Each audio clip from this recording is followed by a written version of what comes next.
Muchísimas gracias por acudir a una actividad cultural y muchísimas gracias por seguir comprando libros, entradas para el cine y entradas para los conciertos, porque aunque quizás este evento no tiene nada que ver con esto que acabo de contar, gracias a estos gestos la cultura sigue, y no solamente en términos municipales, sino sobre todo también en términos de los promotores privados, que es el tejido que mantiene la actividad en salas escénicas, en salas de música en directo durante todo el año. Bien, dicho esto, sí que me gustaría también agradecer su presencia, porque esta es una actividad que parte de una obsesión mía por Santa Teresa de Jesús.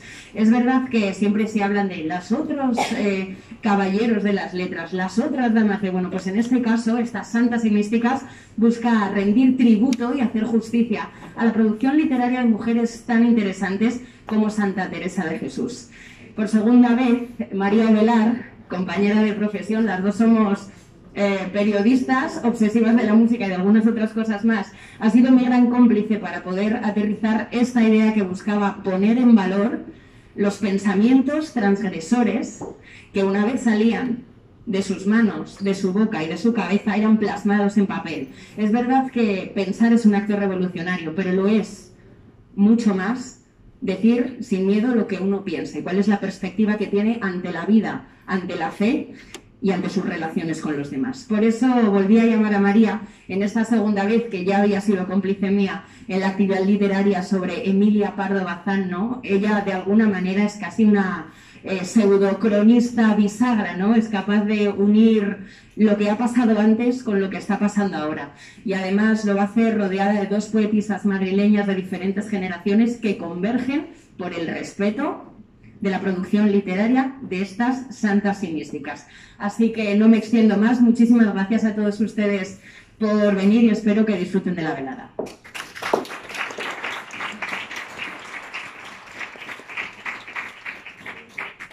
Muchas gracias, María, y muchas gracias a todos por acudir esta tarde a esta actividad, una tarde lluviosa en la que en un principio pensé que la sala iba a estar justamente por ese motivo vacía y está repleta, así que muchas gracias por el apoyo. Y como decía María, pues hoy vamos a reivindicar la mística femenina desde el siglo XII hasta el siglo XVII y lo vamos a hacer acompañadas hoy por dos poetas y escritoras a las que les separan casi 40 años, y es que esa es la idea, es hacer una genealogía desde la mística femenina del siglo XII hasta el siglo XVII hasta nuestros días. Porque reivindicar la mística femenina hoy, en mi opinión, tiene sentido, porque estamos en un momento en el que estamos buscando lo espiritual en la vida a través de prácticas como la meditación o el yoga. También estamos en un momento en el que estamos redefiniendo nuestro pacto entre hombres y mujeres, un momento en el que se está reivindicando voces femeninas que han sido obliteradas en el arte, y un momento también en el que hay un boom de la autoficción y de la escritura desde lo confesional. Y las místicas femeninas, siglo XII, siglo XVII, fueron mujeres que nos impulsaron a abrir nuestro ojo interior, cerrando el físico, abrir nuestra mirada interior. Y también introdujeron cambios en la forma, en la manera en la que había una experiencia mística. Se fijaron, por ejemplo, no solo en la luz, sino también en las sombras. Hablaron no solo del ascenso, sino también del descenso y, por lo tanto, de la introspección. Curiosamente, el cumpleaños de Santa Teresa de Jesús suele coincidir muchas veces con Semana Santa, es el 28 de marzo. Es verdad que la Semana Santa este año, como todas sabemos, ha caído un poco tarde, pero también es otro motivo por celebrar el evento en este marco de la Semana Santa. Otra razón más que a mí me gustaría destacar es que nos ha llegado la vida de las místicas, la obra de las místicas nos ha llegado a veces demasiado estereotipada. Nos hemos fijado mucho en las anécdotas de su vida y en manuales, por ejemplo, el de Juan Luis Alborch, con el que, por ejemplo, mi madre estudió. Son manuales en los que se habla de las místicas desde este punto estereotipado, ¿no? Flan, por ejemplo, describe a Sor Juana Inés de la Cruz, mística, poeta mexicana del siglo XVII, como una neurótica. Y la Madre Castillo la describe como una pseudomística. Madre Castillo, mística escritora del siglo XVII colombiana. Bien, también se criticó a Santa Teresa por no haber dejado reposar sus lecturas, por falta de conceptualización. Incluso en algunos momentos se la llegó a tratar de iletrada, ¿no? Y a Hildegarda von Bingen, a mí me gusta mucho recordar esta anécdota, ella, muchas de las místicas, de las escritoras, tuvieron visiones, ¿no?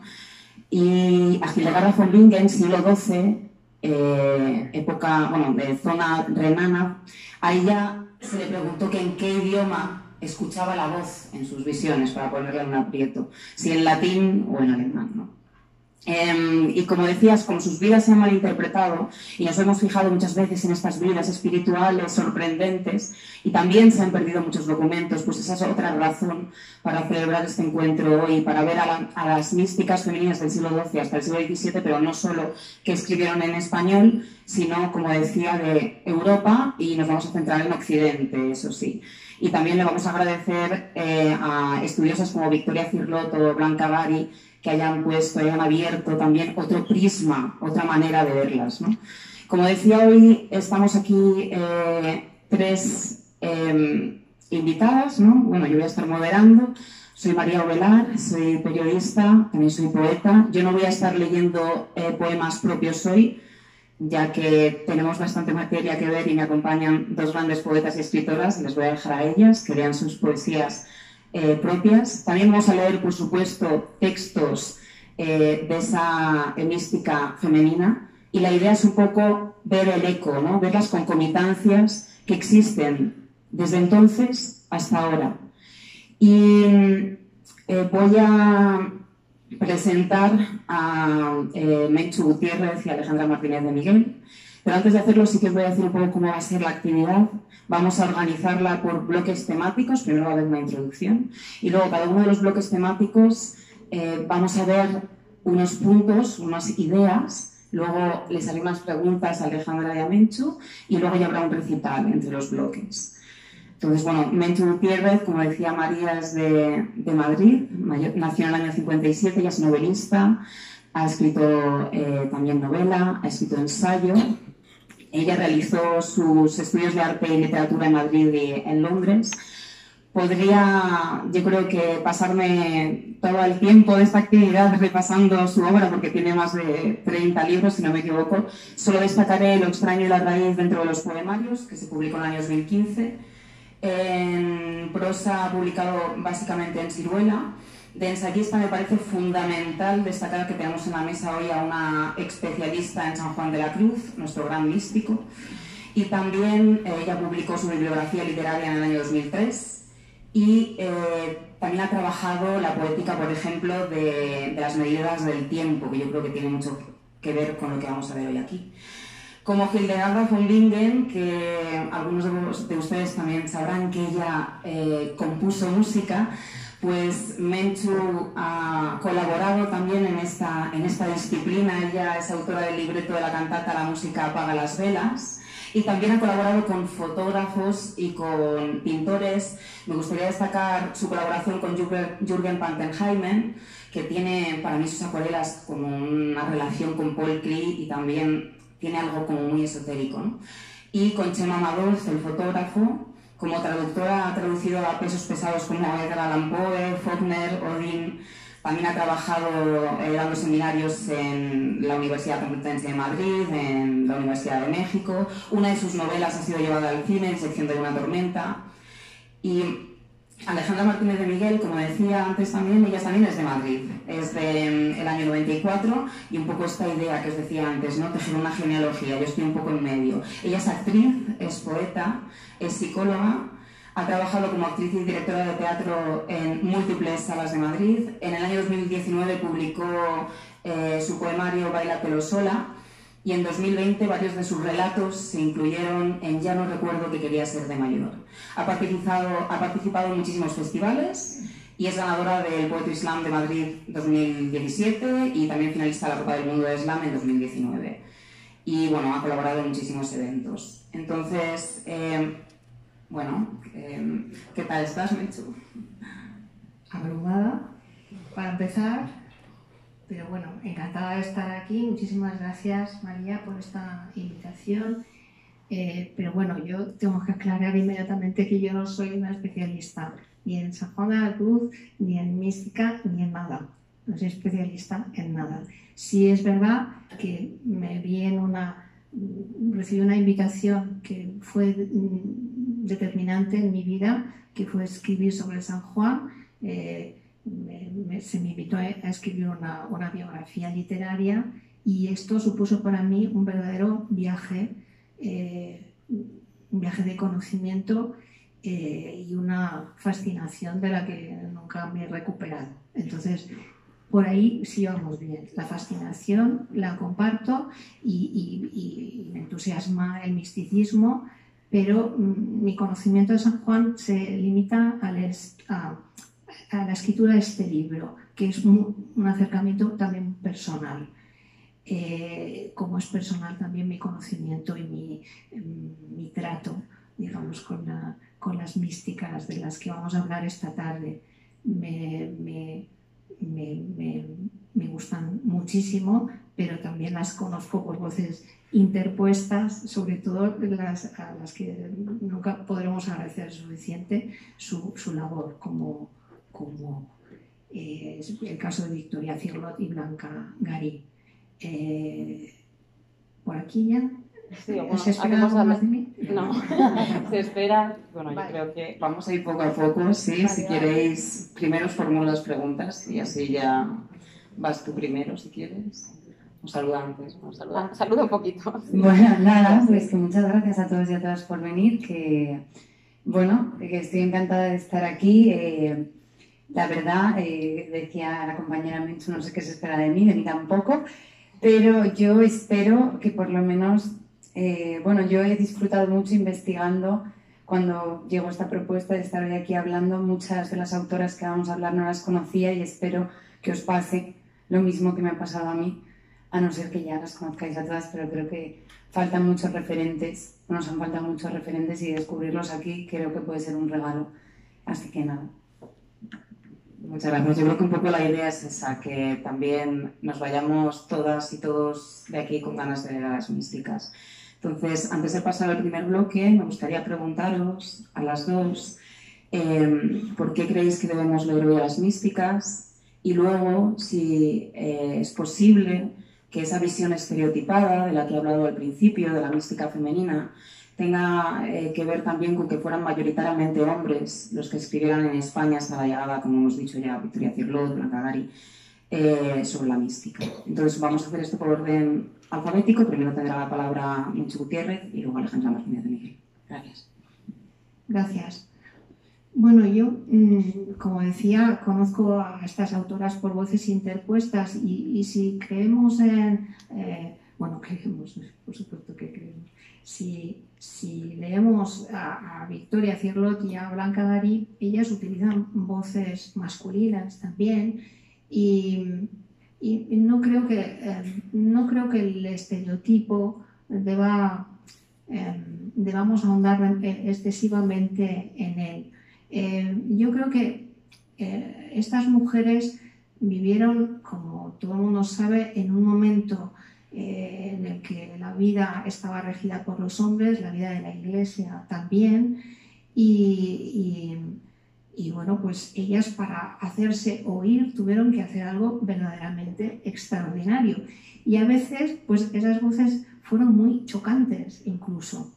Entonces, no es de extrañar también que recibieran, y hay que entender esto también en una época determinada, ¿no? Entonces, todas estas manifestaciones, a veces tan extraordinarias, pues fueron objeto, pues lógicamente, de burla, pero en muchos casos, pero es verdad que sus voces a veces son extraordinariamente chocantes. Entonces, ellas fueron unas transgresoras y dijeron cosas verdaderamente a las que nunca se hubiera atrevido alguien antes, ¿no? Pero, como digo, también para hacerse notar, para que se les prestara atención. Entonces, bueno, ellas hablan de su experiencia y esto es lo que hace que sean grandes creadoras de metáforas y que por primera vez se escuchen algunas metáforas del cuerpo que creo que obedecen al cuerpo femenino y que introducen pues, algo definitivamente diferente. Por ejemplo, cuando piensas en Margarita de hoy, que dice que llama a Cristo madre y que es madre y más que madre, no creo que un hombre pudiera haber definido algo así, ¿no? Ciertamente, sí. Es verdad que a partir de ahí, ¿no? Al haber una experiencia a través del cuerpo femenino, pues también esas metáforas o nuestro corpus de metáforas se expande y se ensancha, ¿no? Pero justamente al vivir la experiencia a través del cuerpo y no solo de la teología, hay un punto de vista... Claro, lo fascinante de ellas es que empiezan a hablar en primera persona, hablan del yo, de un yo, de la experiencia, y van y se tiran sin red, ¿no? Van sin ningún tipo de... Bueno, ellas lo que pasa es que, claro, hablan de una experiencia que les es dada, que les es comunicada por Dios y ponen a Dios por testigo, pues la gente pues les presta esa atención, ¿no? Pero es verdad que a veces lees cosas verdaderamente chocantes y que luego, que no necesariamente porque fueran mujeres. Yo recuerdo pues el mismo San Juan pues que pues tiene muchos recelos ante cosas que le cuentan de sacerdotes que vuelan mientras dan misa o determinadas visiones en las que él no cree, ¿no? O sea que también muestra sus recelos ante experiencias masculinas. Bueno, son cosas que muy difíciles de entender, salvo que una persona tenga una experiencia mística. Es que de la mística realmente es muy difícil hablar porque es una experiencia que no se puede comunicar con las palabras. Entonces... Sí, por ejemplo, que tardará Hildegarda von Bingen 10 años después de haber tenido esa visión. Tiene una visión con 42 años, pero en el momento que ve la luz ígnea que se me derrama por el pecho, por el corazón, pero en ese momento ya dice, lo entiendo todo, entiendo las escrituras. Pero esa experiencia no es capaz de volcarla en el papel, o sea, tarda 10 años en ser capaz, a través también del secretario, primero Volmar y luego Gottfried, que le ayudan también a ponerlo en buen latín, ¿no? Pero se tarda, o sea, a lo mejor en un segundo lo entiendes todo a través de esa luz y de ese sol y esos rayos, ¿no? que se derraman por tu cuerpo, pero a la hora de plasmarlo pues ya es distinto, no poder expresar, porque las palabras, como sucede con la poesía, es no una experiencia bastan. que no tiene palabras. La mística es un viaje sin palabras. Es en el retorno de esa experiencia la que cada cual, en el lenguaje creativo, no necesariamente las palabras, puede ser otro lenguaje, pero esencialmente es una experiencia que no tiene palabras. Como decía Hadewitz de Amberes, para todo lo cotidiano yo puedo decir todo en el neerlandés, pero para esta experiencia no tengo palabras. Muchas gracias, Mencho. Habéis dicho muchas cosas, no sé qué sumar, pero pensaba ahora lo que has dicho, ¿no? De tarda 10 años en escribir esto. Y pensaba, claro, por el impacto que tiene dicha presencia, ¿no? Pero creo que también precisamente por eso, porque no había hueco para que estas mujeres pudieran publicar libremente en este mundo dominado por hombres. Y creo que eso también es parte del estereotipo, del hecho de que no las conozcamos tanto, aunque sí, ahora aquí, pero que no haya esa referencia desde el colegio, o quiero decir, desde que estudiamos en el cole, hay una cosa como de que solo nos presentan nombres de poetas hombres. Parece que ¿dónde están las mujeres? Que poco a poco ya se está... Bueno, tenemos como más referentes, pero creo que eso sigue ahí. Y creo que como parte de la pregunta que has dicho de ¿creéis que esta visión estereotipada de que llamaran neurótica a Sor Juana Inés de la Cruz es por un mundo mayoritariamente de hombres? Vamos, lo creo y vamos, toda mi apuesta va así, porque creo que no había un espacio para que estas mujeres pudieran poner su voz o esto pudiese, lo que decías, ¿no? De la pregunta de en qué idioma tenías las visiones, ¿no? Como buscar la puntilla de ver si realmente era real o había, y no solo talento, sino trabajo, o podía ser escritura o poesía. Entonces creo que por eso tenemos que leerlas hoy. O sea, para descubrirlas o redescubrirlas y también para poner en valor la voz de estas poetas, que creo que obviamente en la época, en el 1207, Matilde, pues, obviamente pues no había, estaban aisladas muchas de ellas hasta que esto se publicaba. Sí, bueno, en algunos casos es verdad que hubo una difusión, ¿no? Una difusión de esos textos, pero a partir más o menos del siglo XIV, pues muchos de esos textos dejan de circular, ¿no? Porque también, que es una cosa que me gustaría ver un poco en uno de los puntos, pues empieza a haber también una persecución, ¿no? Se mira de manera diferente a partir del siglo XIII. Por ejemplo, Matilde de Magdeburgo nos habla de persecución de las beguinas y también de las místicas y de una inseguridad, ¿no? Pero bueno, está por ver hasta dónde llega su influencia, ¿no? Por ejemplo, se habla mucho de repente en Dante, en la Divina Comedia, pues la influencia de Matilde de Magdeburgo. Bueno, vamos a ir con una introducción. Me gustaría hacer una correlación entre la mística y el proceso creativo. Y para ello sí que me gustaría antes como ver un poco, ¿no?, de qué estamos hablando. Bueno, pues bien, estamos hablando, como hemos dicho, mística femenina siglo XII, siglo XVII. En España la mística coincide su apogeo con el siglo XVI, que es la época, como sabemos, de la Reforma. Entonces, naturalmente, a ese momento, pues aquí en España se alumbra grandes héroes y santos, pues Ignacio de Loyola, Santa Teresa de Jesús, etc. Pero en Europa estamos hablando que el apogeo coincide con el siglo XIII. Según Victoria Cirlot, habría como dos momentos, ¿no? De 1200 hasta 1270, en el que estamos más bien en una mística que es una mística que se fija mucho en el tema del amor cortés y por lo tanto reproduce formas, y luego a partir del 1270 en la que sus formas son mucho más radicales y entonces introduce muchos cambios, que yo ahí es donde más me fijaría, ¿no? Que la época también de la mística del amor cortés es muy interesante. ¿Qué es la mística? Estamos aquí intentando tantear, ¿no? Menchu decía, es muy difícil definir mística, efectivamente, ¿no?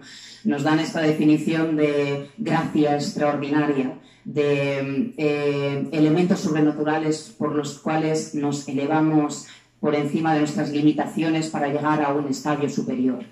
Una vía para fundirse o llegar hasta Dios, que también podría ser con el universo, con la energía, aunque en España no fuimos tan panteístas como el resto de Europa, ¿no? La mística se relaciona más bien con, como hemos dicho, ya ha salido aquí la palabra muchas veces, experiencia, con la experiencia. Y la experiencia está más relacionada en ese momento, en la Edad Media, también con la mujer, que es lo afectivo. Estoy generalizando, bien, aquí también ha salido San Juan de la Cruz, hemos tenido místicos, pero la experiencia se relaciona más con la mujer y por eso se tiende a decir que la mística es más femenina, pero bueno, estoy generalizando. Y la teología más masculina. La estética, no obstante, para no equivocarnos, sería el dogma sobre el cuerpo. ¿Qué tipo de ejercicios podemos hacer, ¿no? Pues, por ejemplo, el ayuno. Y aquí en España se suele decir que fuimos mucho más de la estética que de la mística porque éramos menos contemplativos, pero bueno, esto yo lo pondría con sus peros. Esto, por ejemplo, lo dice Alborch. Sobre misticismo y creación, que también ese es uno de los motivos por los cuales estamos hoy aquí, ¿no? Porque la mística tiene varias lecturas. Para mí son dos procesos psicológicos paralelos. Ambos, el proceso de creación y la mística, se basan mucho en la intuición, se basan, como decía, en lo afectivo, se basan en el corazón, nos hablan del ojo del corazón, del ojo de la mente, más en esto que en lo intelectual. Y claro, estábamos hablando, por ejemplo, del tema de las visiones, ¿no? Me gusta mucho recordar, por ejemplo, Miró, ¿no? Joan Miró, vamos a ir como al siglo XX. Joan Miró también tuvo visiones, ¿no? Y Max Ernst también se declaraba visionario, pero lo hacía desde un punto distinto, ¿no? La definición es diferente a esta visionaria, pero sí que hay un punto en común, porque yo creo que dentro de la creación siempre hay un grado de visión, ¿no? Y, por ejemplo, Miró siempre contaba que su universo surge en el momento en el que, por obligación, tiene que ayunar, porque no tiene un duro. Entonces tiene que ayunar y tiene estas visiones de este mundo fantasioso que es al final el que sale en toda su obra. Creo que en los dos procesos también se puede producir un ejercicio de introspección a través de la creación y a través de la mística. En la forma también existe una analogía, por ejemplo, entre la poesía de Amor Cortés está amante, que es el rol activo, y amada, que es el rol pasivo, ¿no? Amante hombre, amada mujer. En la mística tenemos alma enamorada y Dios. Y ahí también está ese mismo binomio, ¿no? Que se vuelve a reproducir. Vamos a cerrar este bloque con una pregunta primero a Menchu y otra a Alejandra y luego un pequeño recital. Bueno, Menchu, ella dice que no es una experta, pero ha impartido talleres interesantísimos.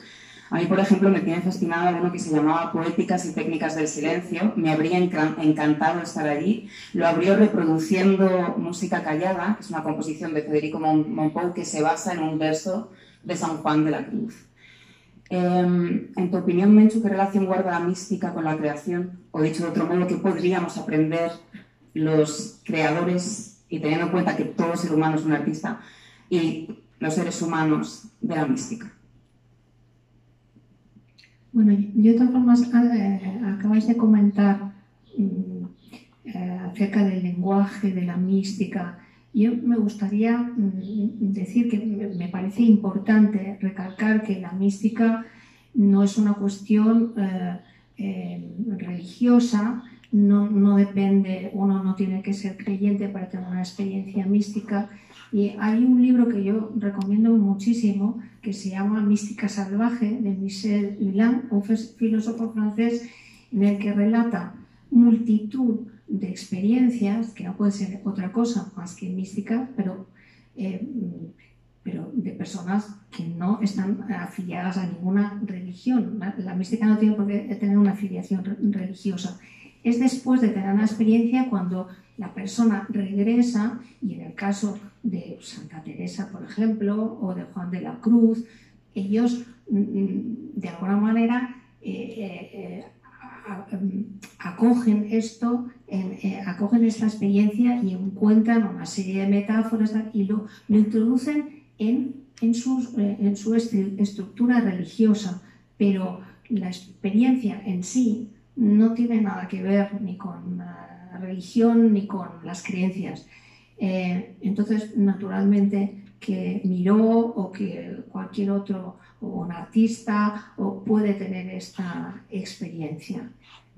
Perdona, que me he ido ahora un poco. Me decías, acerca del lenguaje creativo y la mística.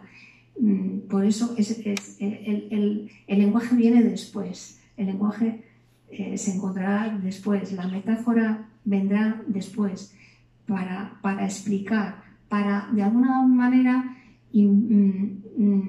volver a poner a la persona en el camino de reproducirla, de actualizar esa experiencia.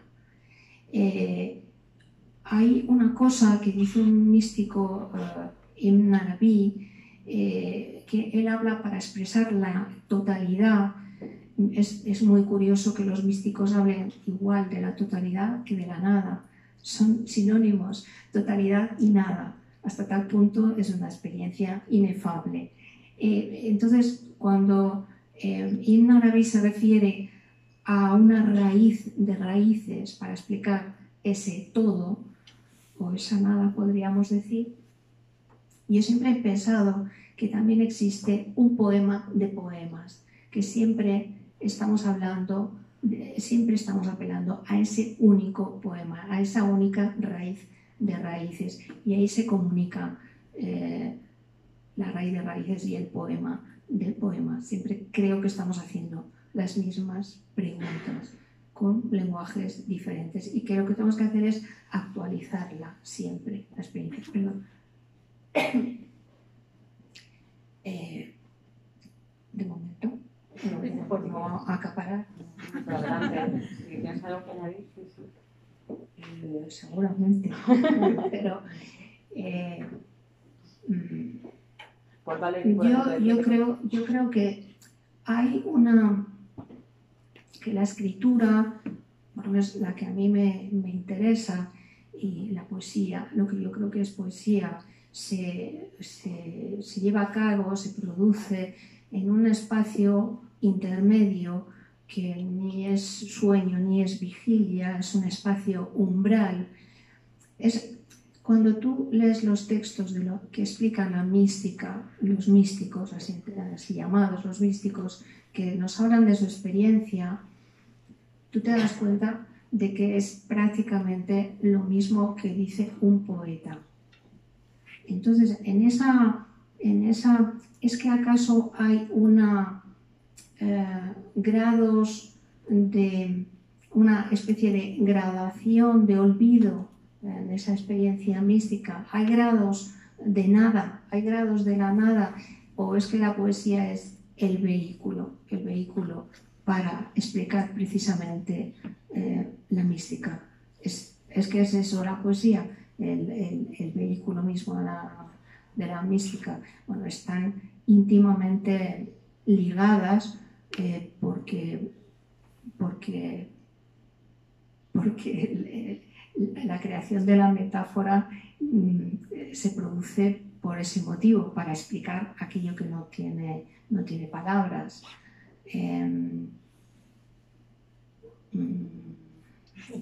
Bueno, voy a descansar un rato. Sí, yo creo que como dices, un poco es el aproximarse a lo inasible, a lo invisible, ¿no? Y en esos dos espacios, ese espacio, por ejemplo, que estaba nombrando Menchu, entre la vigilia y el sueño, que es donde se da ese espacio místico, esa experiencia, ¿no? Que luego se puede llegar a plasmar o no, ese silencio también, que se puede plasmar a lo mejor no solo en poesía, pero por ejemplo los pintores, yo creo que ha habido grandes pintores que han tenido grandes visiones o grandes experiencias visionarias, ¿no? Y bueno, podríamos extendernos. Me acabo de recordar una cosa que me pongo las gafas para hablar por el micrófono, para que veáis cómo estoy. Es por la experiencia no, mística, pero es para que tenerla mejor. me acaba de venir una frase maravillosa de un monje zen que para mí es que ilustra de tal manera esta experiencia mística. Hay muchísimos, naturalmente, pero me acaba de venir un monje anónimo que dice: y cuando escuché la campana del templo, no había campana, dejó de haber campana, no hubo campana y no hubo yo, solo hubo el repicar. No hubo campana, no hubo yo, solo hubo el repicar. Me parece que te sitúa exactamente en la experiencia mística. Para la cual me parece esencial la desaparición del yo, la desaparición del sujeto que lleva este carro, es tan pesado que llevamos, que es el yo. Sí, yo añadiría justamente que es verdad, hay como una especie de borrado del yo, sí, pero también está conócete a ti mismo para llegar a Dios, ¿no? Que decía también, por ejemplo, Santa Teresa. Esto ya dentro de pues una mística como muy específica. Le voy a preguntar a Alejandra, ¿hasta qué punto crees que existe una búsqueda espiritual en la literatura contemporánea? Bueno, creo que primero, claro, habría que pensar que entendemos aquí cada una de esta sala por espiritual. ¿Y qué papel tiene eso en la literatura contemporánea? O sea, creo que habría como 20 respuestas diferentes, ¿no? Pero teniendo lo espiritual, o sea, cogiendo un poco la línea de Menchu, saliendo de la connotación únicamente religiosa, ¿no? Y también mezclado con lo místico, yo creo, no sé hasta qué punto hay una búsqueda de esto como cosa fundamental, ¿sabes? Si pudiésemos ver ahora lo que llena la Casa del Libro, con lo que está en esta misma librería de poetas contemporáneos, o lo que va a venderse dentro de 2 semanas, el Día del Libro, el 23 de abril, no sé si mayoritariamente tendría una búsqueda espiritual, pero la poesía que a mí me conmueve, o también la que a mí me gusta, como decía Menchu, sí que apuesta por esto, como yo entiendo esto, que es una búsqueda del más allá, incluso de la experiencia personal para salirse de la persona y trascender, ¿no? Como para hacer de uno lo que realmente es la verdad del resto.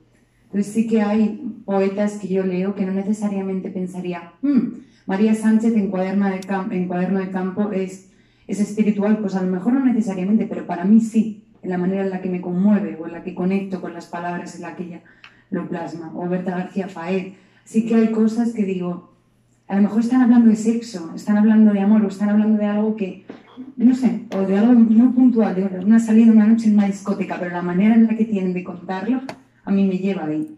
Entonces, no sé si atraviesa toda la poesía o toda la literatura contemporánea, pero incluso no solo la poesía, sino también la novela de ahora, pero sí que creo que es un poco lo que buscamos todas, que nos cuente algo más. Y ahí sí lo podemos encontrar. Muchas gracias. Menchu nos tiene preparados ahora un pequeño recital y luego leerá Alejandra, y yo, como dije, no voy a leer poemas propios porque tenemos mucha materia que ver. Así que leeré un poema de Santa Teresa de Jesús y un trocito de Jadevich Ambers. Bueno, yo había elegido los 2 primeros textos, uno de Sor Juana Inés de la Cruz y otro mío, aunque escribimos de manera radicalmente diferentes, pero sí para acercarnos un poquito al silencio poético y a la experiencia del silencio. Y me he permitido crear aquí un artificio que la única finalidad que tiene es eso, enfatizar el silencio, pero es algo un poco imperdonable por otro lado, porque he tomado 2 pequeños fragmentos de Primero Sueño, un poema muy muy largo de Sor Juana Inés, pero bueno, del que voy a tomar, como digo, voy a encadenar 2 pequeños fragmentos. Y además también me resulta doblemente interesante porque me parece que es un poema totalmente imposible de leer en voz alta, ya lo digo, como se va a ver y se va a escuchar, es que es prácticamente imposible de leer. Esto ya me fascina. Bueno, a ver si me oí. Dije con el micrófono es un poco... No. A ver.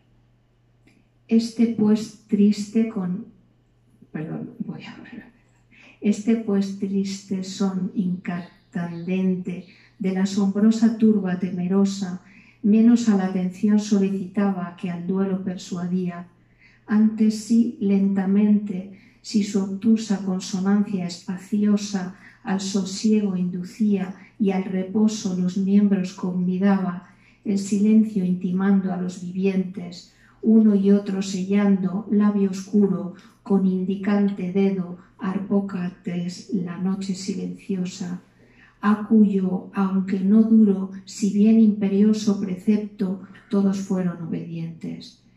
El viento sosegado, el can dormido, este yace, aquel quedo, los átomos no mueve, con el susurro hacer temiendo leve, aunque poco sacrílego ruido, violador del silencio sosegado. El mar no ya alterado, ni aún la instable mecía, cerúlea cuna donde el sol dormía, y los dormidos siempre mudos peces, en los lechos lamosos de sus oscuros senos cavernosos, mudos eran 2 veces. y el rey que vigilancias afectaba, aún con abiertos ojos no velaba, el de sus mismos perros acosado, monarca en otro tiempo esclarecido, tímido y avenado, con vigilante oído del sosegado ambiente, al menor perceptible movimiento que los átomos muda, la oreja alterna aguda y el leve rumor siente que aún le altera dormido, y en la quietud del nido que de brozas y lodo instable hamaca formó en la más opaca parte del árbol, duerme recogida la leve turba, descansando el viento del que le corta alado movimiento. El sueño todo en fin lo poseía, todo en fin el silencio lo ocupaba. Me permito leer otra vez estos dos últimos versos. El sueño todo en fin lo poseía, todo en fin el silencio lo ocupaba. Y de un fragmento de un libro mío que se llama Detrás de la boca, que tiene a la boca por protagonista, los dientes, el paladar, la lengua y también la boca que muerde, que habla, que escupe, que besa. Hay un fragmento en el que hay un prisionero en una celda y dice así: durante los primeros días hablaba sin parar, pedía noticias que nunca me daban. Ahora he decidido guardar silencio. Cuanto mayor es el silencio, más oigo. Nunca había oído tanto. Oigo la boca vacía. Puedo sentir incluso los pasillos interiores que unen boca y oídos, las corrientes de aire que les dan vida y que hacen crujir esa madera de pronto enfriada. De tan vivos estos pasillos antes fantasmales, he sentido la presencia de un hombrecillo que caminaba por ellos, un diminuto mensajero que iba de un pabellón a otro, del gran pabellón auditivo al gran salón de baile de la boca, con una voz a cuestas. A veces, en el colmo de la atención, en un ejercicio de máxima reducción, como en un juego perverso de muñecas rusas, he llegado a sentir los pasillos interiores que unen el oído y la boca del hombrecillo ambulante, cuya cabeza tiene el tamaño de una punta de alfiler. Así he llegado a presentir el silencio, ese fenomenal estruendo que nunca acaba de llegar. Cuando digo que guardo silencio, quiero decir que no hablo, que he sometido la lengua al tribunal del paladar. Yo persigo el silencio que quizá guardo en mi interior, aunque ahora me doy cuenta, no sé lo que es el silencio, nunca lo he escuchado y lo único que conozco es su posibilidad.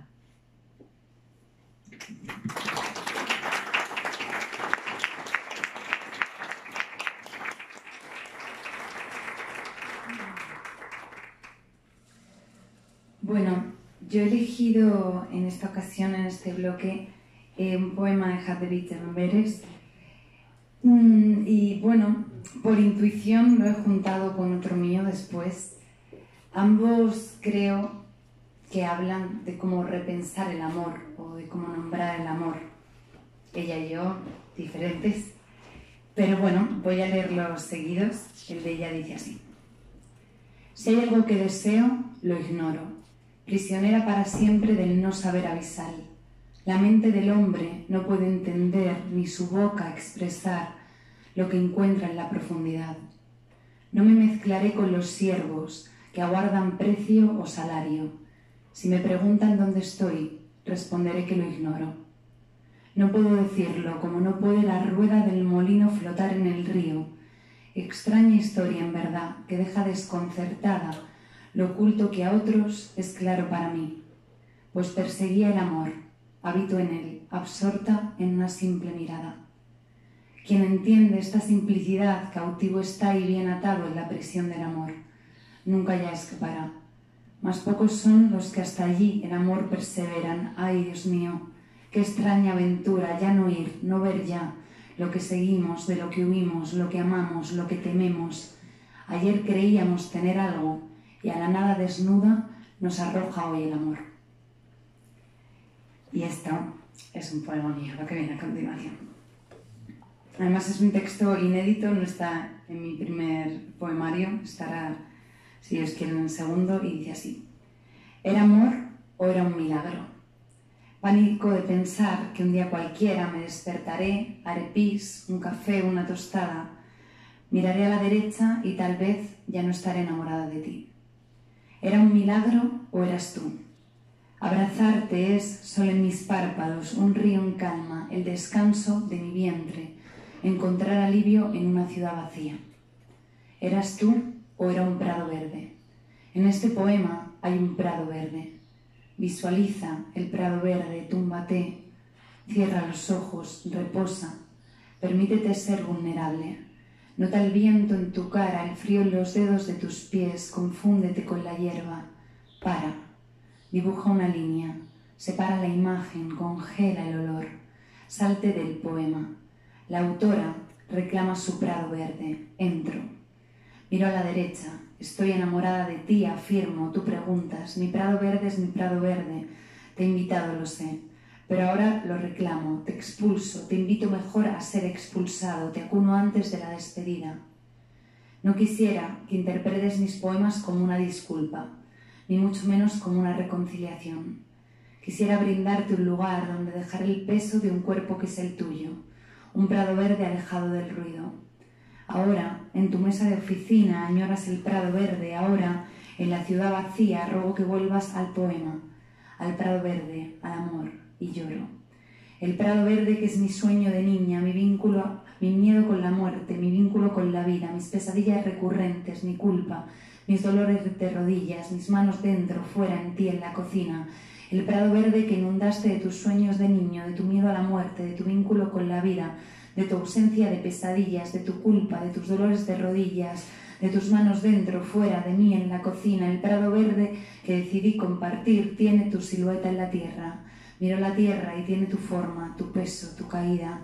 Mi prado verde donde viajé cuando me hice pis encima, cuando temblaba de miedo, cuando el gemido y el llanto eran la misma cosa. Mi prado, mi verde prado de niña que pinté cuando ya no podía más, cuando era tarde, cuando las monjas del cole me levantaron la falda, cuando amé a un niño por primera vez y él ni me miraba, cuando no supe tocar la flauta, cuando no podía montar en bici. Mi verde prado de niña no entiende hasta adulta que he decidido dejarte entrar. ¿Era el poema o era un milagro, o era el amor, o eras tú, o era un prado verde que era refugio en una casa que no era casa? Y ahora que habitamos la misma, el mismo prado verde, ahora ya el refugio es grande y te invito y tiemblo y miro. De niña pensaba que nadie entraría al verde prado y de repente tú, el milagro, el amor.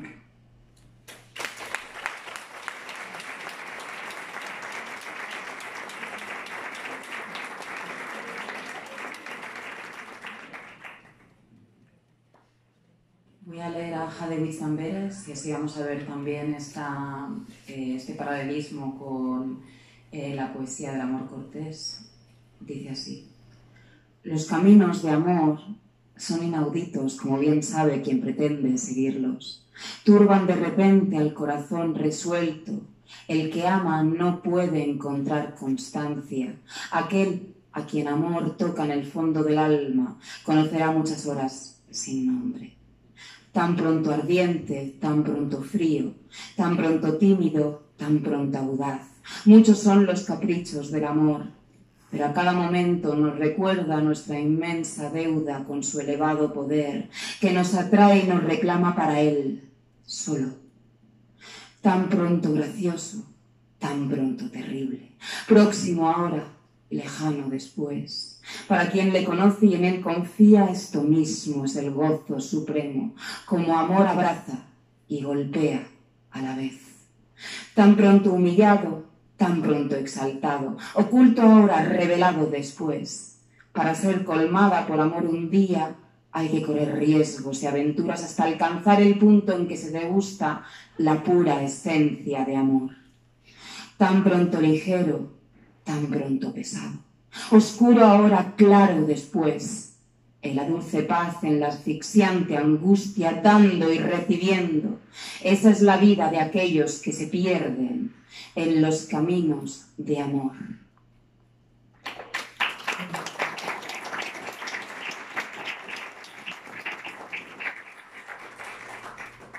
Santa Teresa de Jesús, alma, buscarte has en mí, y a mí buscarme has en ti.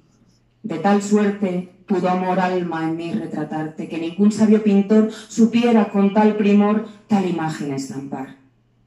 Fuiste por amor criada, hermosa, bella, y así en mis entrañas pintada, si te perdieres, mi amada, alma, buscarte has en mí. Que yo sé que te hallarás en mi pecho retratada y tan al vivo sacada, que si te ves te holgarás viéndote tan bien pintada. Y si acaso no supieres dónde me hallarás a mí, no andes de aquí para allí, sino, si hallarme quisieres, a mí buscarme has en ti. Porque tú eres mi aposento, eres mi casa y morada, y así llamo en cualquier tiempo si hallo en tu pensamiento estar la puerta cerrada. Fuera de ti no hay buscarme, porque para hallarme a mí bastará solo llamarme, que a ti iré sin tardarme y a mí buscarme has en ti. ¡Bravo!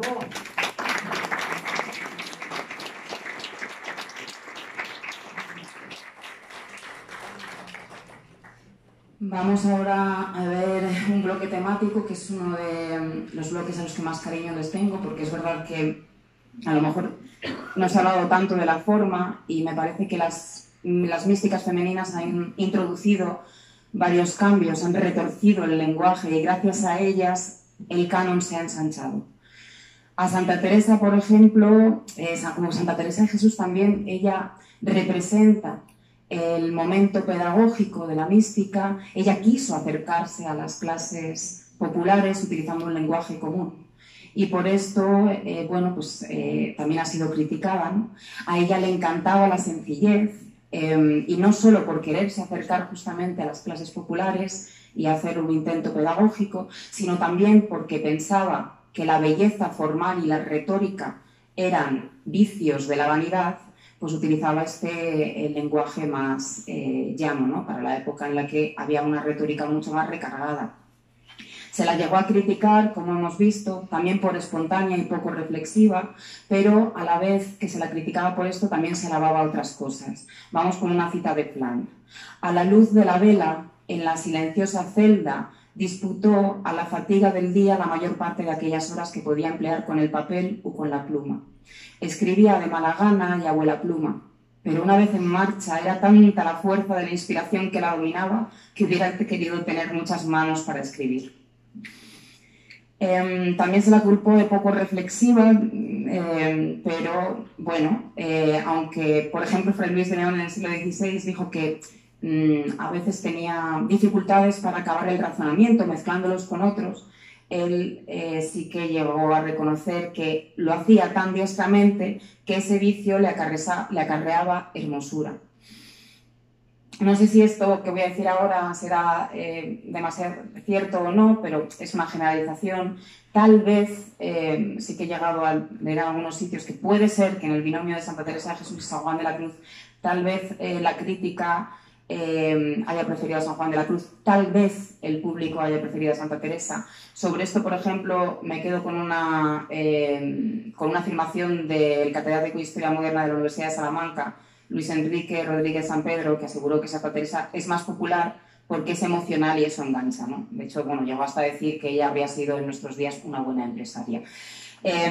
También vamos a seguir destacando el hecho, ¿no? de que hablan desde la experiencia y eso naturalmente es muy emotivo, ¿no? Y a través de esa experiencia pues también nos podemos identificar.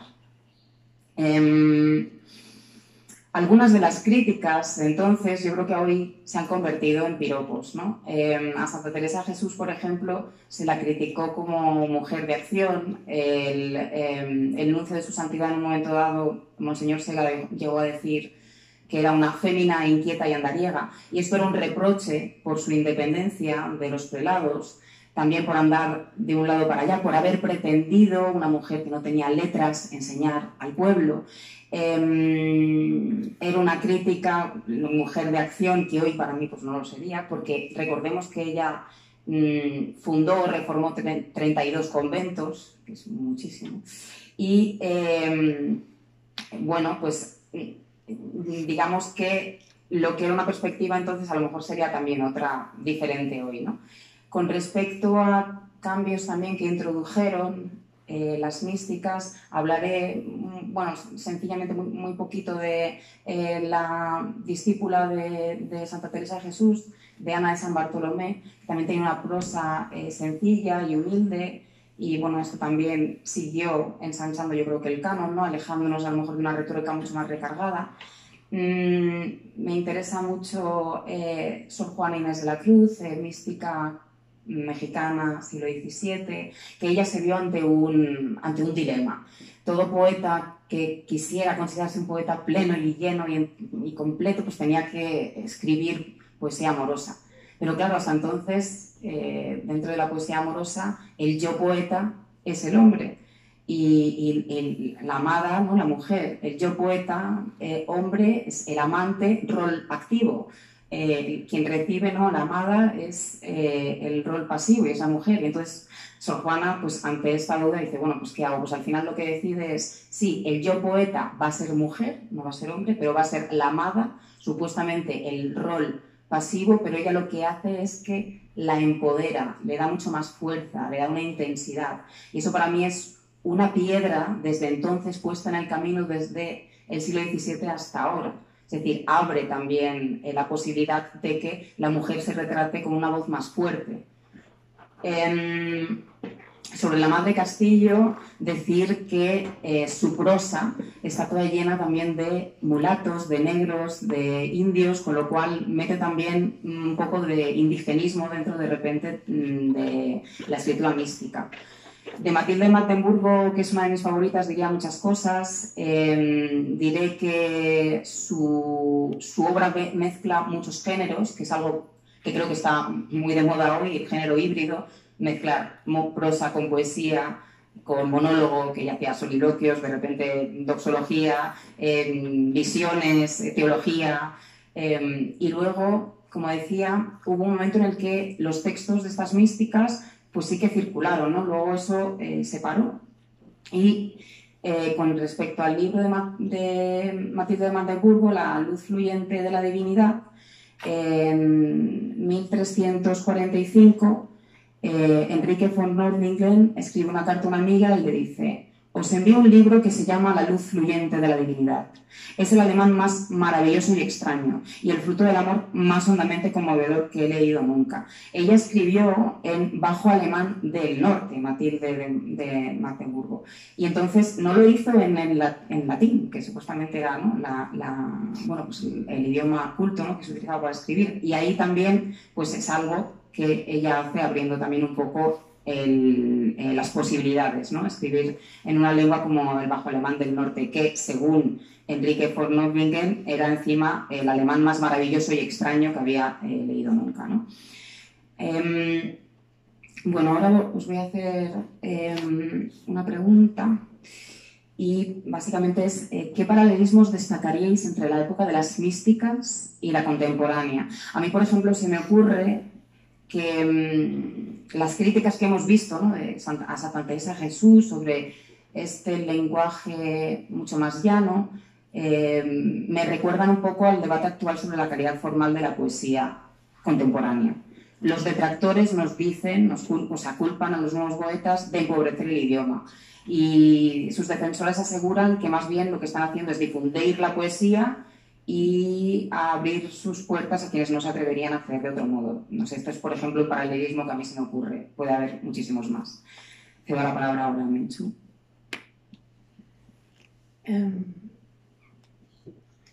Bueno, con respecto a la mística contemporánea, podríamos... Bueno, yo pienso, por ejemplo, en autoras que a mí me gustan muchísimo, escritoras recientes, aunque ya hayan muerto, pero que me interesan, podemos llamarlas contemporáneas, como Clarice Lispector, Virginia Woolf o María Gabriela Jansson, una escritora muy poco conocida portuguesa, que es una mística extraordinaria. Yo vuelvo a reivindicar la experiencia y de alguna manera enlazo con algo que has dicho antes de esta mística de Magdeburgo, porque ella combina la prosa, el poema, el diálogo y me gustaría, yo siempre reivindico que la poesía no es patrimonio del poema ni de ningún otro lenguaje creativo y está presente en la prosa. De hecho, prácticamente todos los ejemplos que yo voy a leer hoy aquí, salvo este poema primero de Sor Juana Inés de la Cruz, son textos en prosa, en las que encuentro que en ese esfuerzo, como decía antes, de nombrar lo innombrable, de acercarse a lo inefable, encuentran sus mejores expresiones. Para mí están más aún en la prosa que en el poema. Esta es mi experiencia personal. Entonces hay estas autoras como Clarice Lispector, como Virginia Woolf. Por ejemplo, Clarice Lispector tiene un cuento que se titula Silencio, en el que te va acercando al silencio, a su experiencia de silencio, desde un punto de vista religioso. Te está hablando de un silencio que se establece en la noche de Berna y ha nevado y hay un gran silencio y empieza a describir el silencio y entonces este silencio es mayor que este y este otro es mayor que este y empieza a crear como una cadena de silencios para decirte finalmente que nosotros estamos hechos solo para escuchar el pequeño silencio, no para escuchar el gran silencio. Y en esta comparación y con todo lo que te ha contado antecede a esta cierre del cuento, te está acercando a la experiencia del gran silencio. Te pone en el camino de sentirlo. Porque empieza a decir siempre, pero este no es el silencio. Y este silencio era, pero este no era el silencio. Y por esta vía negativa te va acercando, y yo diría que este es un texto esencialmente místico. Con Virginia Woolf me pasa muchas veces lo mismo, no toda la obra, pero grandes momentos en los que una mujer está leyendo, se le cae el libro de las manos o tú ves que algo se está introduciendo en la lectura y está pasando a formar parte de las palabras o los sonidos se deshilachan y se van descomponiendo y tú vas desapareciendo con el sujeto de la acción, ¿no? Son auténticas aproximaciones de la experiencia mística. Bueno, podría decir otras muchas. Pero bueno, yo creo que con esto ya, por no tampoco abusar. Estaba pensando, dices tú no abusar, y a mí me encanta escucharte, o sea, estabas pensando otras cosas de lo que decías. Me queda mucho pensando también en lo que comentabais ambas dos de la forma, ¿no? De cómo hay como una propuesta en Matilde, ¿no? De un mix de lo que comentabas tú, ¿no? De las visiones, la prosa, los poemas. Creo que eso pasa mucho en la poesía ahora mismo. Y eso me pasa mucho a mí en la poesía que yo recito, en la que hago y en la que también elijo leer o ver con el Poetry Slam en Madrid. Creo que además ahí hay como una doble mirada, ¿no? Una mirada de los catedráticos de la poesía diciendo esto no es lo que debería ser la poesía, ¿no? Y otra mirada que estamos el resto diciendo ya, pero lo estoy escribiendo yo, déjame caminar con ello, ¿no? Quiero decir, porque hay que meterlo todo dentro de una categoría y creo que eso también puede ser un paralelismo con ellas, el hecho de intentar salir de ese molde o de esa categoría, no solo bueno, y tanto ella como mujeres como místicas, ¿no? No escribimos solo de una cosa, estamos explorando y viendo a ver a dónde queremos llegar. Y no solo con la escritura, sino con el arte que elegimos consumir o crear. Y creo que eso es muy potente y también está en el lenguaje, como comentabas, ¿no? El hecho de hacerlo más cercano también hace que llegue a un determinado tipo de público de una manera diferente que otro tipo de poesía. Y yo creo que, aunque haya, ¿no?, como esa visión de parece que ahora la poesía que se consume es, de hecho, coloquialmente una mierda, porque esto también se ve y se lee en los periódicos en plan, esta poesía que vende ahora, pero a lo mejor X personas necesitan eso que tú llamas mierda de poesía para luego leer a Lorca o luego leer a Matilde de Magdeburgo. Quiero decir que no es todo, o sea, blanco o negro, sino como acercarte a un género o explorar. Y creo que ese permiso sí que está presente en ellas y por lo tanto lo está ahora en nosotras, porque ellas lo tuvieron. Sí, yo creo también, ¿no?, que al final el tema como de la experiencia, ¿no?, y de lo poético pues tiene también un grado de experimentar, ¿no?, también una emoción o ese silencio, intentar también plasmar ese silencio, ¿no? Y a lo mejor el paralelismo también es un poco cuando sí que hubo hombres que las miraron anonadados, ¿no? Jacques de Vitry, por ejemplo, ante, pues, de repente esa palabra revelada a Hildegarda von Bingen, muchos pues las negaban boquiabiertos y por eso también se las dejó escribir, ¿no? Los hombres también la dejaron escribir. El Papa Eugenio le permitió seguir, ¿no? Digamos que dijo que era una especie de gracia divina, ¿no? Pero claro, también hubo quien se opuso a eso, ¿no? Y bueno, yo creo que está un poco, ¿no?, la experiencia también poética tiene un grado también liberador para una persona que lo hace y también un punto en el que a lo mejor uno se tiene como que reafirmar. Porque si tanto una cosa es palabra revelada como lo otro es una experiencia también poética, pues tú también desapareces, ¿no? No dejas de ser también un intermediario. Sucede lo mismo también con la mística, o sea, si es, por ejemplo, con algo religioso, uno también es un intermediario. Pues lo mismo también se podría decir con el poema. Y con respecto a lo que decía al principio también de la charla Menchu, yo pensaba en Paul Valéry cuando decía esto de que todos estamos escribiendo el mismo poema. Pues es una cosa parecida, es que todos estamos intentando lo mismo, ¿no?, expresar.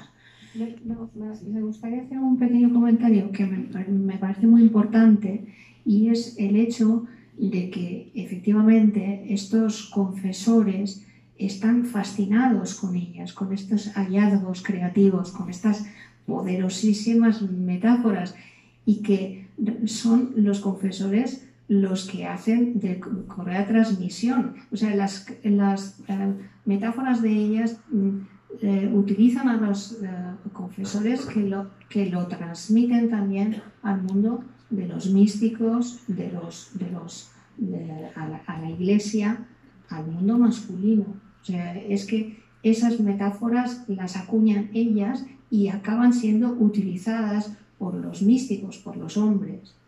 Eso es fundamental, la labor de los confesores, los primeros que oyen esto y que encuentran que es digno de admiración. Sí. Vamos, en realidad es que caen subyugados porque la fuerza de ellas es irresistible.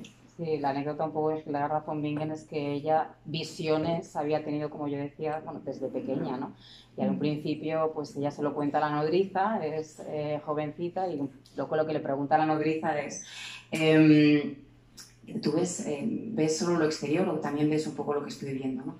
Entonces la nodriza dice solo lo exterior y entonces ella se asusta y dice yo no voy a compartir estas visiones con nadie, pero claro, cuando tiene 42 años y tiene esa visión que es un punto de inflexión en su vida, porque de repente entiende las escrituras, es como, bueno, pues ahora tengo que compartir. Entonces se lo cuenta a Volmar, que es el confesor, y Volmar se lo cuenta al abad, y desde el abad sigue una línea, ¿no?, de transmisión y llega hasta el Papa Eugenio, y no solo el Papa Eugenio, sino otros deciden si eso son visiones, por lo tanto, que debe seguir, o sea, si es palabra revelada y debe escribir o no. Y entonces luego le llega lo que es el permiso, ¿no? Y ella lo escribe en latín, pero luego hay alguien, ¿no?, que es el primero Volmar, decía el secretario, y luego Gottfried, quien lo pone en buen latín.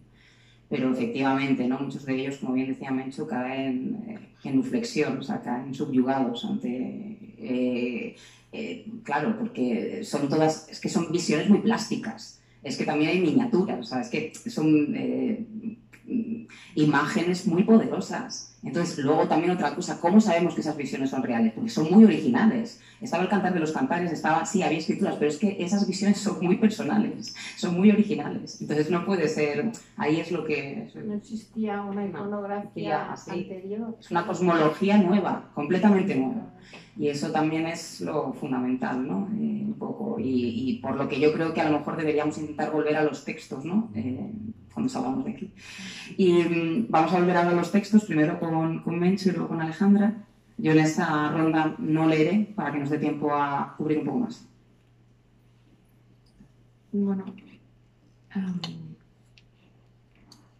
mira, ahondando un poco en lo que decíamos antes, yo he elegido un pequeño fragmento de Juliana de Norwich, la mística inglesa, y como estamos hablando de metamorfosis del lenguaje y cómo el lenguaje debe también retorcerse, ¿no?, para comunicar la experiencia, me gustaría recordar cómo Juliana de Norwich dice que en la maravillosa parábola que ha recibido, ella aprende el comienzo de un abecedario.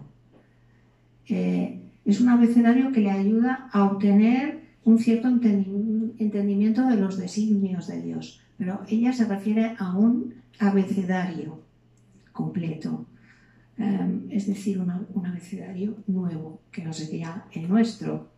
Bueno, decía Juliana esta famosa frase: el pecado es necesario, pero todo acabará bien. Bueno, oh miserable pecado, ¿qué eres? Eres nada. Pues he visto que Dios está en todas las cosas y a ti no te he visto. Y cuando he visto que Dios ha creado todas las cosas, a ti no te he visto.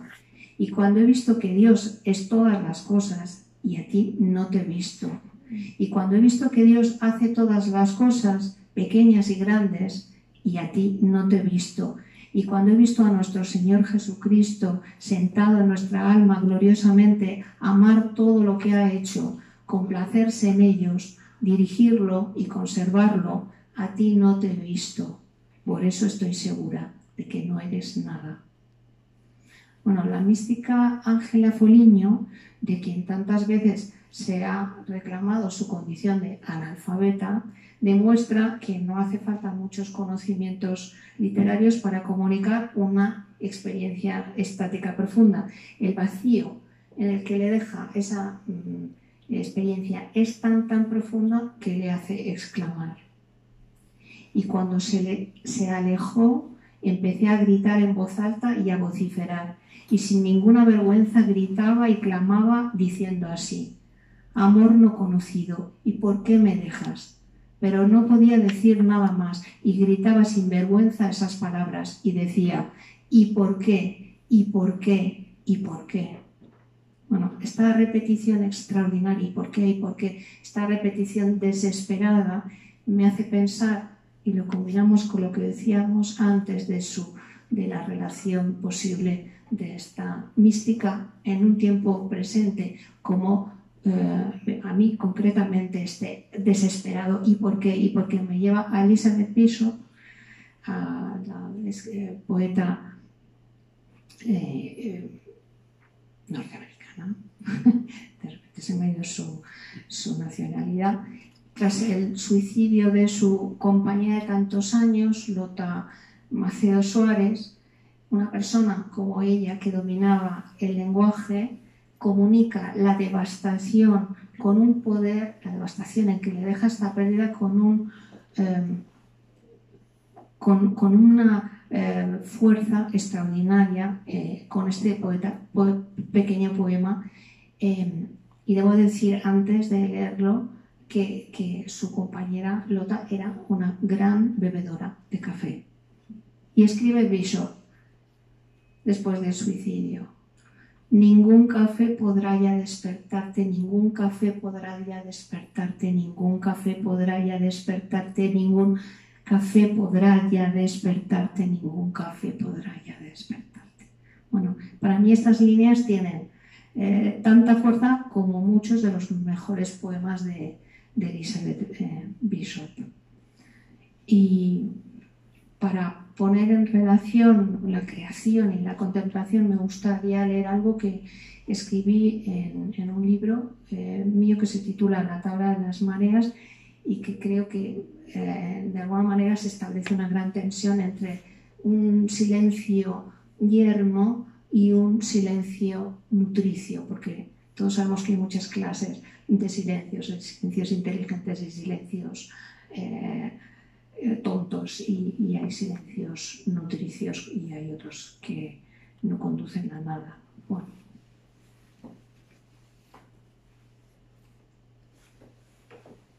Como cada mañana, la mujer joven se dirige al espejo y después de pasar revista a la arruga que divide su frente en dos hemisferios, abre la boca. Enseguida, las dos lenguas salen disparadas, ávidas de comunicación. Lo que vemos en el espejo no es una lengua bífida, sino dos lenguas, la izquierda y la derecha, perfectamente diferenciadas. Ambas parecen inquietas y levantan sus extremos puntiagudos como cabezas de serpientes alertas. La lengua derecha habla como un mercader, ordena su discurso, palabra número 1, palabra número 2, palabra número 3, y lo dispara con un deje vulgar que inspira confianza, con la habilidad de un subastador de pescado en una lonja, hacia el oído que espera pulcritud de ideas. Por el contrario, la lengua izquierda apenas es capaz de hilvanar 2 o 3 palabras que salen atropelladas, y es en apariencia una lengua torpe, atrofiada. Sin embargo, cada palabra que pronuncia la lengua izquierda tiene un poder paralizante. La mujer joven deja hablar a las dos lenguas y con sufrimiento contempla su falta de armonía, hasta que ya no puede más y se tapa los oídos con las manos. Después, como cada mañana, enhebra la aguja y cose con sumo cuidado la lengua izquierda con la lengua derecha hasta formar una sola. Las lenguas escurren entre los dedos que embadurnan de saliva, pero finalmente se someten. La mujer joven mira esta lengua artificiosa y siente la extrema tirantez, la fisura real que la separa. Sabe que esa fisura no es una herida que pueda cicatrizar. La mujer joven cierra la boca y se peina delante del espejo, revisando una vez más la arruga vertical que nace en el medio exacto de las cejas. Con ese reptil que lucha por abandonar la cárcel de los dientes, la mujer joven se pone el abrigo y cierra tras de sí la puerta de su casa. La mujer joven piensa que al regresar por la noche a su casa volverá a descoser las dos lenguas y a sentir la misma desolación. La mujer joven cree a su pesar que solo una de las dos lenguas es importante, que una de las dos le sobra, pero tiene miedo a arrancarse la otra.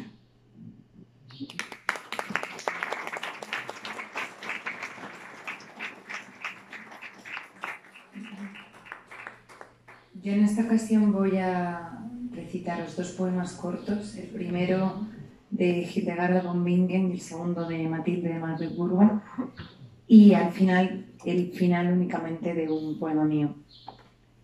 El primer poema de Hildegarda se titula Oh virtud de la sabiduría, y dice así: Oh virtud de la sabiduría, que circulando cercaste para abarcarlo todo, en un camino el que tiene vida.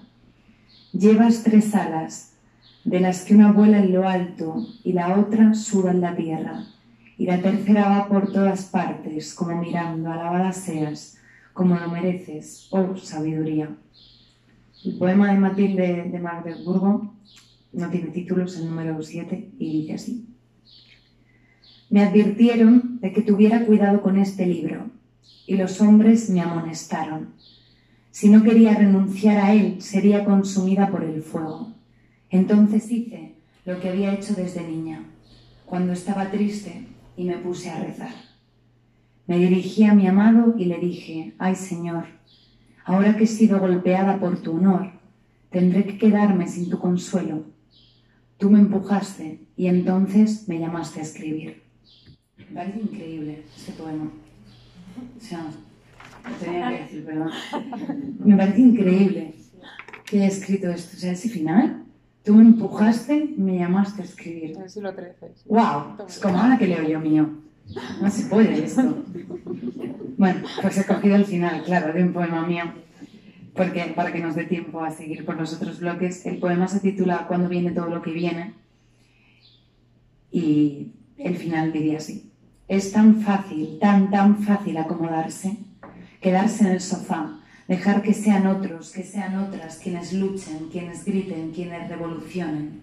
Quedarme en lo malo conocido, en el placer de no enfrentarme al duelo, de no querer más, de echar de menos, de qué más da si esto ya lo han escrito, esto ya lo han escrito, esto ya lo he escrito, de qué más escriben las poetas. Lo difícil es saber que quiero cambiar el mundo y solo tener mis manos. Lo difícil es levantarse cada mañana y enfrentarse al vértigo. Lo fácil sería dejarlo aquí, en esta cima inventada, en el triunfo de lo inmediato. El problema es que solo acabo de empezar y quiero más. Y no sé cómo, pero confío y camino.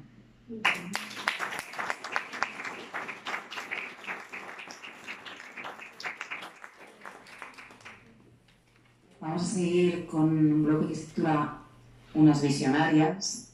Lo hemos dicho, sí, fueron mujeres que tuvieron visiones, pero también fueron visionarias en otro sentido, porque hemos dicho contrarrevolucionarias, hemos dicho vanguardistas, y sí que lo fueron. Tal vez decir que eran feministas sea un anacronismo, y seguramente sí, podríamos decir en todo caso que tuvieron una conciencia femenina.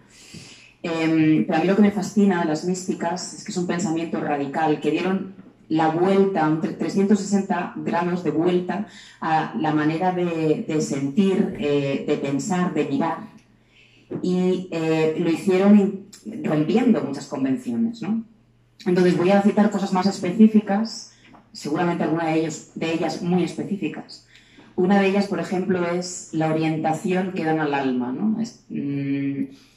En ese momento, sobre todo en la Edad Media, pues sobre todo se tenía en cuenta que para unirse con Dios, pues había un ascenso, ¿no?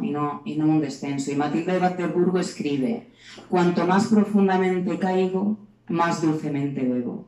Que se debe a la caída hacia adentro, ¿no? Esa introspección, y seguramente lo que bebe es el cáliz, podría ser, ¿no? Entonces, como decía, en toda la mística también platónica, claro, por Plotino, que es el que lee en la Edad Media, pues está este tema de la ascensión, ¿no? Del alma que asciende. Y de repente ellas empiezan a hablar de ese descenso. Yo esto lo veo rompedor. También es verdad que recordemos que Dios descendió para convertirse en hombre, ¿no? Entonces también habría ahí a lo mejor un paralelismo o una lectura. Dentro del binomio luz-oscuridad estamos en la Edad Media. Entonces, es verdad que dentro de la liturgia se le da una importancia, por ejemplo, al oro. Se le da una importancia dentro del gótico en la arquitectura a la luz. Las catedrales, esas vidrieras, esos rosetones, la luz está relacionada con Dios, con lo divino. Y sin embargo llegan ellas y empiezan a hablar también de la oscuridad, uniéndose yo creo que también a unas ideas que son las de Pseudo-Pagita y a la vía apofática, ¿no? A la vía del no. Más bien al no decir lo que es Dios, ¿no? Dios está en las nubes, pero bueno, también en la oscuridad. Se sitúan más allá del dogma y transgreden también muchos de los postulados de la Iglesia. Yo creo que esto tiene que ver con todo lo que hemos estado diciendo aquí, con la experiencia, ¿no? O sea, es como en una época libresca, que es la de la Edad Media, de repente Matilde dice, igual que también lo dice Hildegard von Bingen, yo siento, yo veo, yo oigo, ¿no? Y por lo tanto, esto es, ¿no? Dentro de esta visión que decía que podríamos decir que tenía una conciencia femenina, o yendo más lejos, una conciencia feminista, es verdad que Sor Juana Inés de la Cruz pues ya ha pasado a la historia, ¿no? como una figura reivindicativa. No solo se ve esto en los poemas, sino también en las cartas. Por desgracia se han perdido muchas de las cartas que se cargó con muchos intelectuales, pero algunas se han perdido. Pero bueno, voy a leer de la respuesta a Sor Filotea 2 extractos sobre el estudio, para que veamos lo importante que era para ella el estudio. Una vez una prelada muy santa y muy cándida, que creyó que el estudio era cosa de Inquisición, me mandó que no estudiase. Yo lo obedecí unos 3 meses. En cuanto a no tomar libro, que en cuanto a no estudiar absolutamente, como no cae debajo de mi potestad, no lo pude hacer. Porque aunque no estudiaba en los libros, estudiaba en todas las cosas que Dios crió, sirviéndome ellas de letras y de libro toda esta máquina universal. Luego dice, y en una ocasión que por un grave accidente de estómago me prohibieron los médicos el estudio, pasé así algunos días. Es decir, sin estudiar, y luego les propuse que era menos dañoso el concedérmelos, porque eran tan fuertes mis cogitaciones que consumían más espíritus en un cuarto de hora que el estudio de los libros en 4 días. Y así se redujeron a concederme que leyese. Decíamos que, bien, o sea, la experiencia relacionada con la mujer, ¿no? Y la teología con los hombres generalizando. Me parece curioso que a Sor Juana le pidieran por carta que dejara de centrarse en letras humanas para enfocarse en asuntos teológicos. Siglo XVII, ya es un avance, pues, si le están diciendo que no se centre en cosas humanas y que se centre en asuntos teológicos, se lo están viendo una mujer, un avance. De Santa Teresa también sobre esta perspectiva, ¿no?, femenina, esto no lo digo yo, esto lo dijo en el 5º centenario de Santa Teresa el doctor en teología Maximiliano Herraiz. Él la reivindicó porque exigió que la mujer no fuera gobernada por lo masculino y expresó hace 500 años unas ansias de igualdad que hoy todavía necesitan ser cubiertas. Bien, Santa Teresa de Jesús entendía que la educación debía darse tanto a hombres como a mujeres. Defendió la igualdad intelectual para hombres y mujeres. Escribió también trayendo a mujeres doctas desde la antigüedad. Luchó contra clichés sobre la condición femenina, como por ejemplo que la vanidad era cosa inherente a la mujer. Y recordemos que todo esto lo hizo en una época en la que todavía se estaba debatiendo si la mujer era condición humana o no, y que todavía en el siglo XVIII Rousseau decía que la mujer era el ser humilde y, bueno, pasiva, y que tenía que ser pasiva y débil, y que tenía que, porque, bueno, que debía ser pasiva y débil porque estaba hecha especialmente para complacer al hombre. Luego esto me parece muy reivindicativo y realmente increíble. Ella apostó por la autogestión de los conventos, por la autogestión, prescindiendo de los hombres a quienes acusaba de haberlos llevado a la ruina. Sobre Ana de San Bartolomé, que como dijimos hace un rato es discípula de Santa Teresa, ella también a través de sus escritos exorciza ciertas experiencias, ¿no?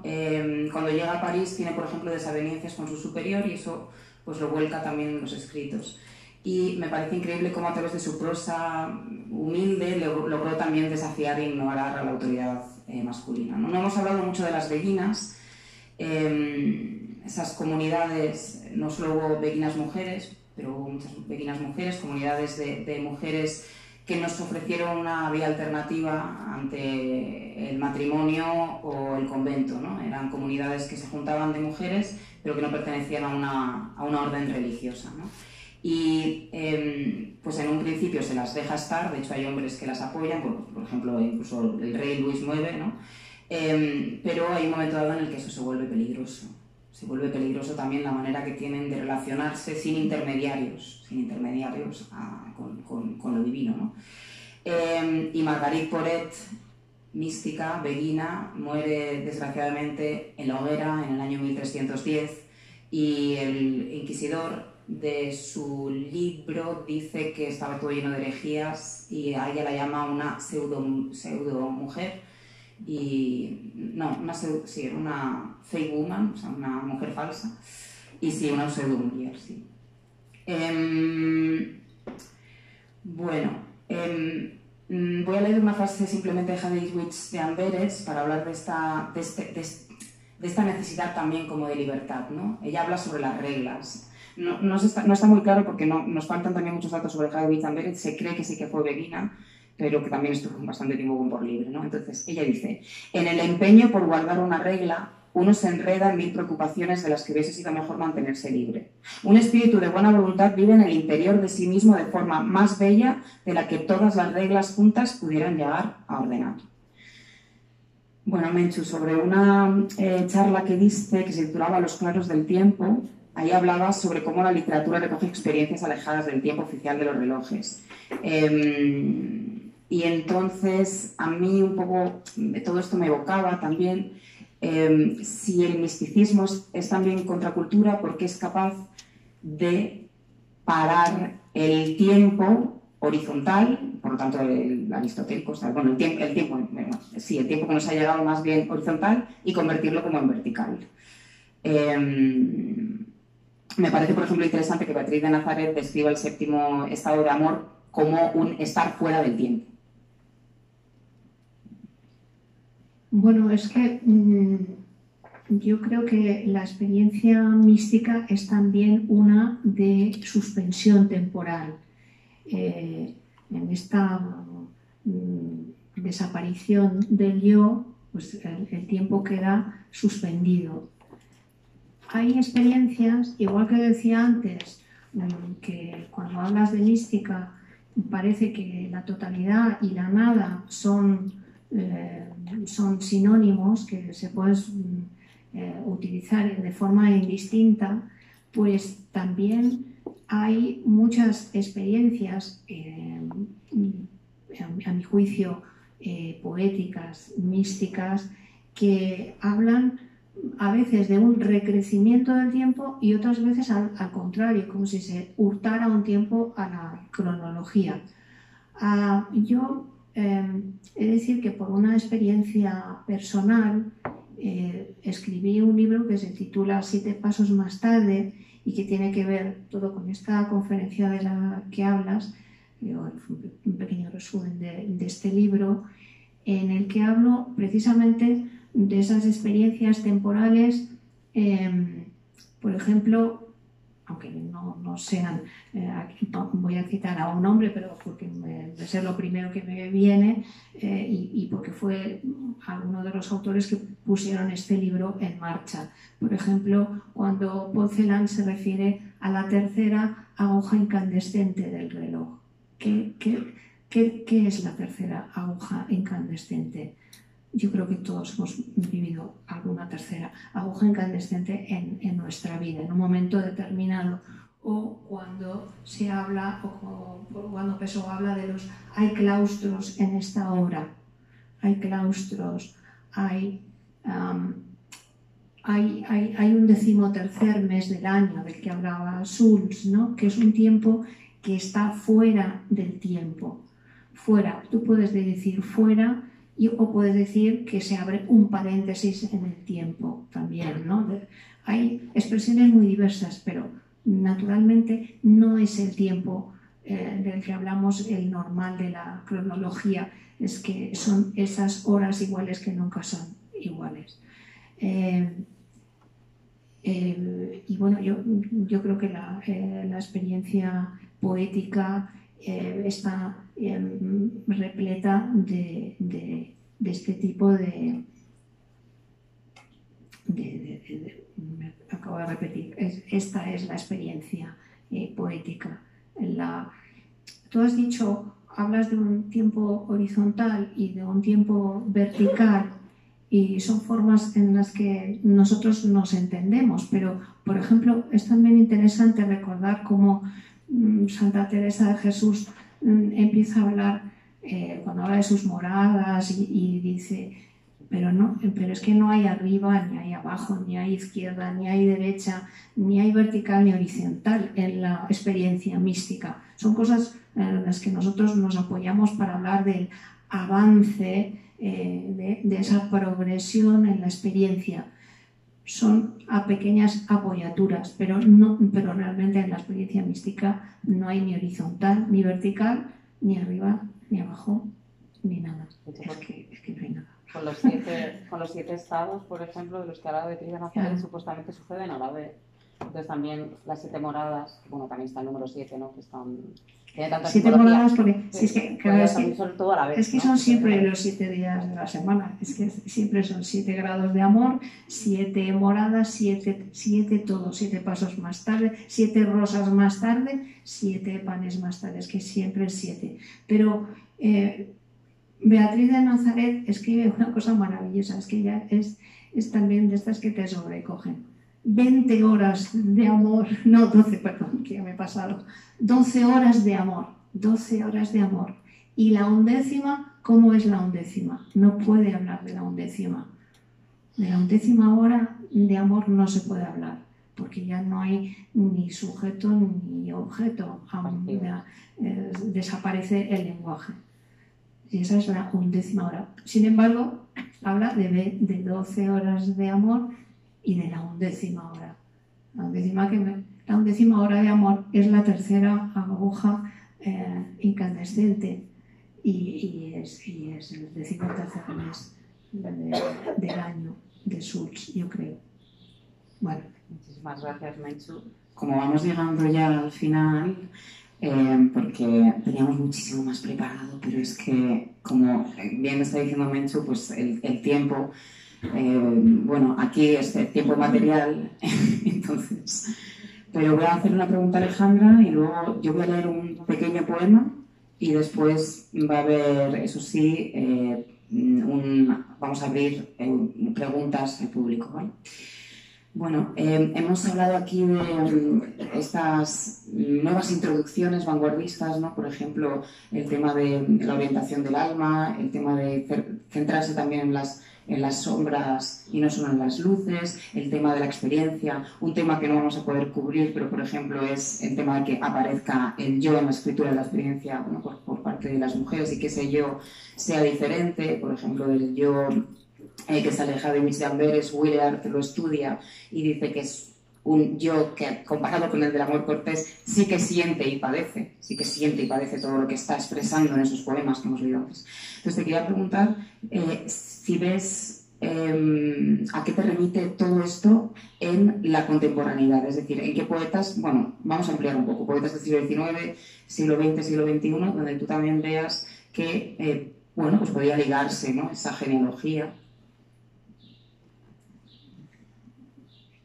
A ver, claro que como no es abierta pregunta, a ver, y es la última encima, a ver cómo concreto. Obviamente creo que está ligada a esta genealogía porque desde que aparece esta poesía, bueno, también la poesía confesional, o sea, va atravesando todo hasta hoy, ¿no? Entonces, quiero decir, es que me he perdido de las ramas que tenía la pregunta, ¿eh? Pero un poco rizomáticas, ¿verdad? Pero vamos a ver por donde yo lo he intuido. Quiero decir, ¿en qué poetas he visto esta poesía también confesional? Quiero decir, es que, ¿por qué acabamos...? Las sombras, o sea, ¿dónde ves tú? Las sombras, las luces, las ¿verdad? sombras, o sea, todo un poco, si crees realmente que, bueno, pues que todo eso sigue estando vigente, que nos seguimos fijando mucho en las sombras, que nos seguimos fijando María. También mucho en Gracias una introspección y sí, claro que lo creo, y no solo en... Ahora lo muevo, Ahora hay que moverlo ya, vale. Es que claro, es demasiado estímulo, es la luz de las sombras. Bueno, el ratón, claro, el tiempo vertical. Pero claro que creo que está presente, y no solo en la poesía, en el teatro también veo esto, y creo que además... O sea, las sombras y la luz ya no es interesante, no existe. Necesitamos de esta introspección, como comentabas antes, de descender también, de ir hacia el centro y no solo hacia afuera. Y creo que está presente, que lo hemos visto, desde la poesía confesional hemos podido ver y leer en Sylvia Plath, en Sexton, y ahora en mujeres como yo que empezamos a escribir o que llevamos un tiempo escribiendo, inevitablemente necesitamos volver a los textos de estas autoras, y no solo para citarlos, sino para inspirarnos y para que ese hacia adentro no sea solo hacia una, sino ver también las luces y las sombras de otras mujeres o de otras escrituras para ver cómo ahora tienen sentido en el siglo XXI. Entonces, sí que creo que inevitablemente siempre van a estar presentes y es lo que enriquece, bajo mi punto de vista, el arte. Y ya te digo, no solo en la poesía, en el teatro también se trabaja mucho desde eso. Sí, desde la experiencia también. Lo dicho, voy a dar un poema muy cortito de Matilde de Magdeburgo y abrimos la ronda de preguntas. En el desierto, vuélvete hacia la vaciedad, huyendo del sí mismo. Quédate sola, no pidas ayuda de nadie, y tu ser se aquietará, libre de la atadura de las cosas. Aquellos que se aferran al mundo, empeñate en liberarlos. Aquellos que son libres, alaben. Cuida de los enfermos, pero vive sola, feliz de beber las aguas del dolor. para encender el fuego del amor con las ramitas de una vida simple. Bueno, muchas gracias.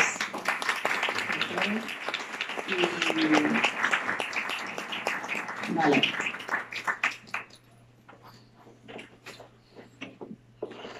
¿Preguntas?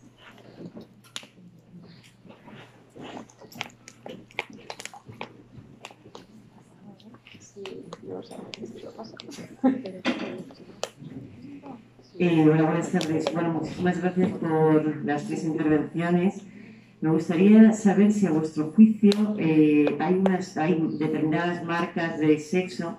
Tienen algunos místicos hombres, es muy claro, ¿no? Por ejemplo, el maestro Eckhart es una escritura muy masculina, pero estoy pensando en algunos fragmentos de Miguel de Molinos, por ejemplo, que es místico fabuloso, de Fray Luis de Granada o del propio San Juan. Si realmente las místicas que habéis mencionado se podrían reconocer por unas marcas concretas, ¿no? Gracias.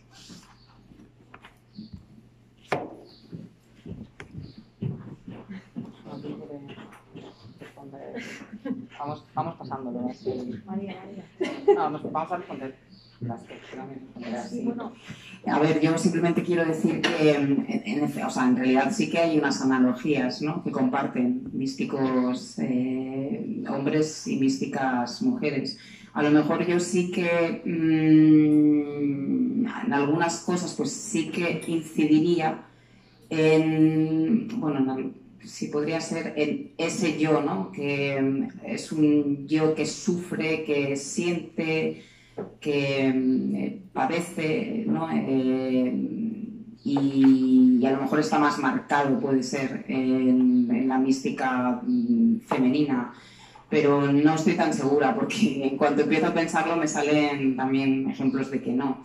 Entonces, hay cosas en común en todos, yo creo. La verdad es que por mi parte sería una improvisación, porque no es una cosa en la que haya reflexionado, ni haya buscado, ni haya...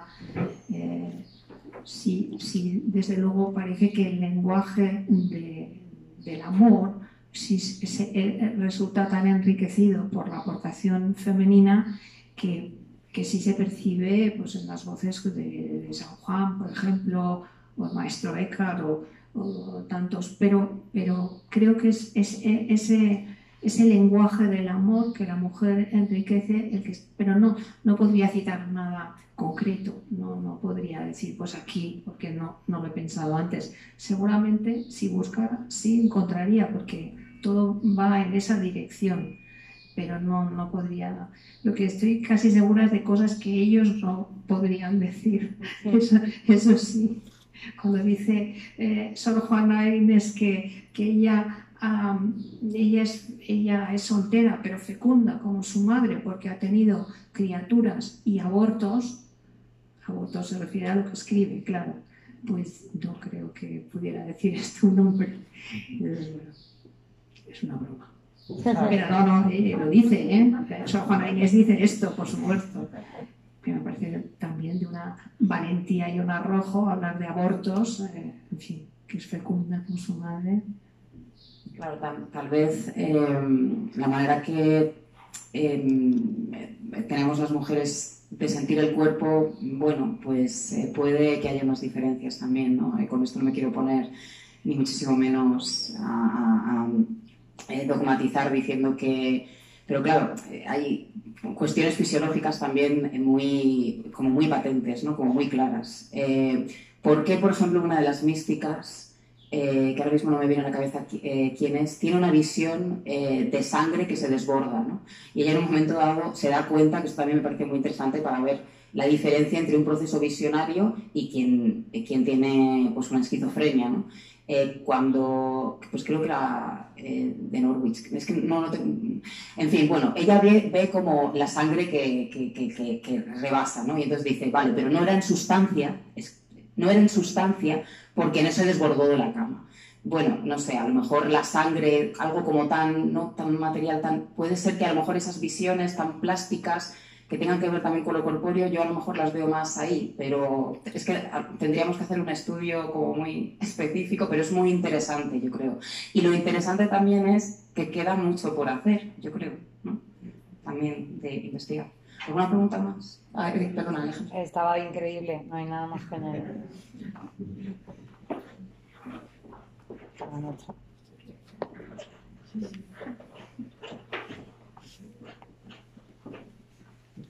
Buenas tardes. Lo primero, un agradecimiento inmenso a las que lo han preparado y a vosotras, porque habéis sido magníficas. El Señor hace cosas grandes en las personas, en las épocas, en todo. Y entonces es pues una experiencia, lo habéis dicho muchas veces, que hay que sentirla. ¿A quién se la da el Señor? A esos santos, por supuesto, y a través de ellos lo comunica a otros. Entonces, esa poesía que has dicho de alma buscar te has en mí, cuando dicen o piensan que Santa Teresa, que las visiones, esto, lo otro, es que está ahí resumida y ahí calcada. Y de ahí la va, y es lo que lo difunde, y lo que es todo, que es el misticismo, el amor a Dios, al prójimo, el no tener, el no ser, el no hacer. Es que estos místicos, por lo menos estos dos que yo los que más conozco, San Juan y Santa Teresa, lo demuestran a cada paso, a cada hecho, a cada todo. Y bueno, lo habéis dicho también, que desde luego a mí me ha parecido una maravilla. Así que bendito sea Dios y muchas gracias.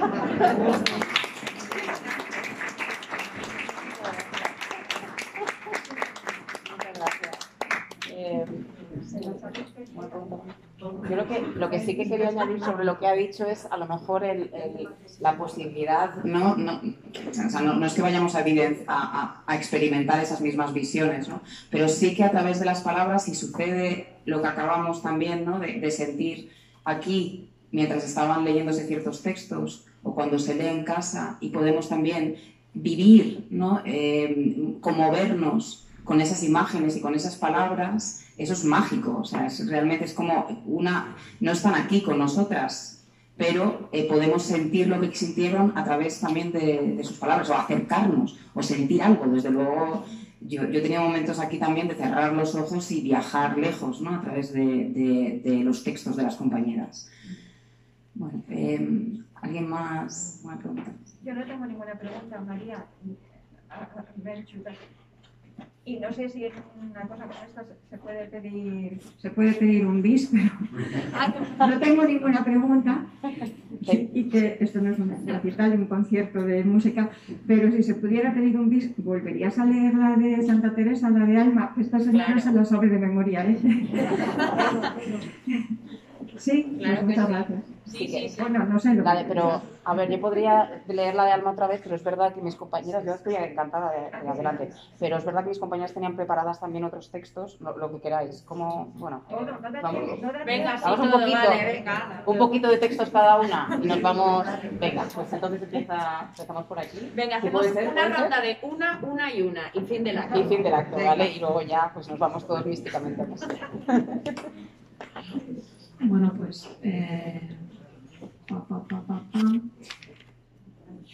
Bueno, yo tenía lo que íbamos a ver sobre las visiones. Yo iba a recordar también cómo las visiones no todos son imágenes. Claro, vienen también por el oído, y entonces Julián, Dios le dice no me acuerdo si es Margarita de White, que escribe o que ha escrito un libro con letras de oro, le dice a Hildegarda que escriba y tal. Pero hay una visión que a mí me encanta, que es de Juliana de Norwich, que está ella, su verdadera, la visión más importante para ella sucede cuando está en cama, enferma, y está muy enferma y de repente recibe una visión. Ella no explica lo que es la visión, lo llama visión, pero ¿qué es lo que le produce? Carcajadas. No para de reír, solo ríe. Y ríe por esa visión por la cual le queda clarísimo que Dios vence la maldad del diablo y vence la maldad del mundo, y lo único que le produce es hilaridad, y la gente a su alrededor empieza a reír, ¿no? Bueno, Pues voy a leer a una mística y me reservo lo mío, porque ya que estamos con las visiones. El libro estaba escrito por fuera con letras blancas, negras y rojas. El broche del libro estaba escrito en letras de oro. En las letras blancas estaba escrita la santa vida del bendito Hijo de Dios, que era toda blanca por su muy blanca inocencia y por sus santas obras. En las negras estaban escritos los golpes, las bofetadas y las basuras que los judíos le lanzaban a su santo rostro y su noble cuerpo, de tal forma que parecía leproso. En las rojas estaban escritas las heridas y la preciosa sangre que fue derramada por nosotros. Y ven un árbol maravilloso, 5 ramas secas que se inclinaban a la tierra, en cada una escrito en latín el nombre de un sentido, vista, oído, tacto. En la cima del árbol había un redondel, semejante al fondo de un tonel, de tal modo que el árbol estaba completamente cerrado por arriba y ni el sol ni el rocío podían alcanzarlo. Y cuando hubo mirado atentamente al árbol, ella levantó los ojos hacia la montaña y vio un gran arroyo que descendía con tanta fuerza que habría creído ver el mar. El agua se precipitó con tanta fuerza al pie de este árbol que todas las raíces se giraron hacia arriba y la cima se puso en tierra y las ramas que se inclinaban a la tierra se alzaron hacia el cielo y las hojas que estaban completamente secas reverdecieron todas. Las raíces que estaban plantadas en tierra se extendieron y se dirigieron hacia el cielo y reverdecieron y se cubrieron de hojas a la manera de las ramas.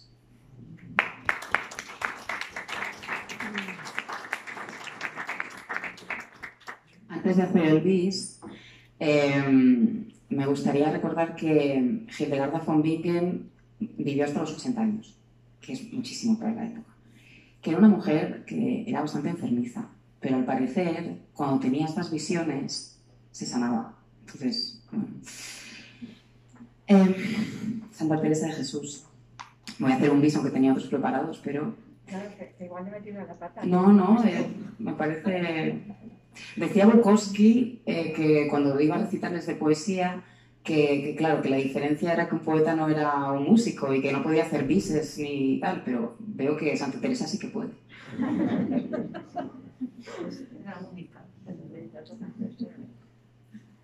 Alma, buscarte has en mí y a mí buscarme has en ti. De tal suerte pudo amor, alma, en mí retratarte, que ningún sabio pintor supiera con tal primor tal imagen estampar. Fuiste por amor criada, hermosa, bella, y así en mis entrañas pintada. Si te perdieres, mi amada, alma, buscarte has en mí. Que yo sé que te hallarás en mi pecho retratada, y tan al vivo sacada, que si te ves te holgarás viéndote tan bien pintada. Y si acaso no supieres dónde me hallarás a mí, no andes de aquí para allí, sino si hallarme quieres, a mí buscarme has en ti. Porque tú eres mi aposento, eres mi casa y morada, y así llamo en cualquier tiempo si hallo en tu pensamiento estar la puerta cerrada. Fuera de ti no hay buscarme, porque para hallarme a mí bastará solo llamarme, que a ti iré sin tardarme y a mí buscarme has en ti.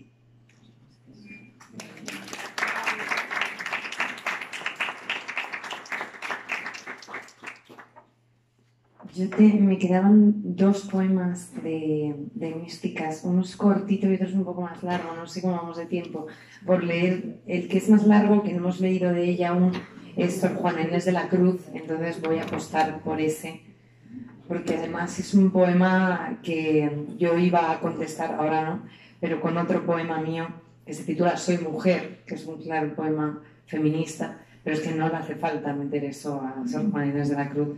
Se titula Hombres necios que acusáis. Es un temazo este.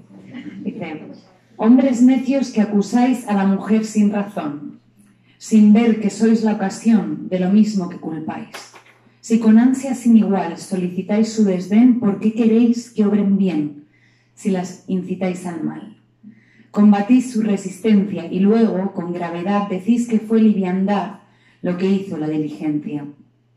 Queréis con presunción necia hallar a la que buscáis, para pretendir atáis y en la posesión Lucrecia. ¿Qué humor puede ser más raro que el que, falto de consejo, él mismo empaña el espejo y siente que no esté claro? Con el favor y el desdén tenéis condición igual, quejando si os tratan mal, burlando si os tratan bien. Opinión ninguna gana, pues la que más se recata, si no os admite es ingrata, y si os admite es liviana. Siempre tan necios andáis que con desigual nivel a una culpáis por cruel y a otra por fácil culpáis. Pues ¿cómo ha de ser templada la que vuestro amor pretende si la que ingrata ofende y la que es fácil enfada? Mas entre el enfado y la pena que vuestro gusto refiere, bien haya la que nos quiere y quejaos enhorabuena. Dan vuestras amantes penas a sus libertades alas, y después de hacerlas malas las queréis hallar muy buenas. ¿Cuál mayor culpa ha tenido en una pasión errada la que cae derrogada o el que ruega decaído? ¿O cuál es más de culpar, aunque cualquiera malhaga, la que peca por la paga o el que paga por pecar? Pues, ¿para qué os espantáis de la culpa que tenéis, hombres necios? Queredlas cual las hacéis, o hacedlas cual las buscáis. Dejad de solicitar y después, con más razón, acusaréis la afición de la que os fuera a rogar. Bien, con muchas armas fundo, que lidie vuestra arrogancia, pues en promesa e instancia juntáis diablo, carne y mundo. Muchísimas gracias a este público que hemos tenido tan paciente y tan generoso con el tiempo. Muchas gracias, María Ballesteros, por haber apostado también por hacer este acto de las místicas. Y a Mencho Gutiérrez y a Alejandra Martínez de Miguel, de verdad, muchísimas gracias por toda la cercanía y por estos momentos. Gracias.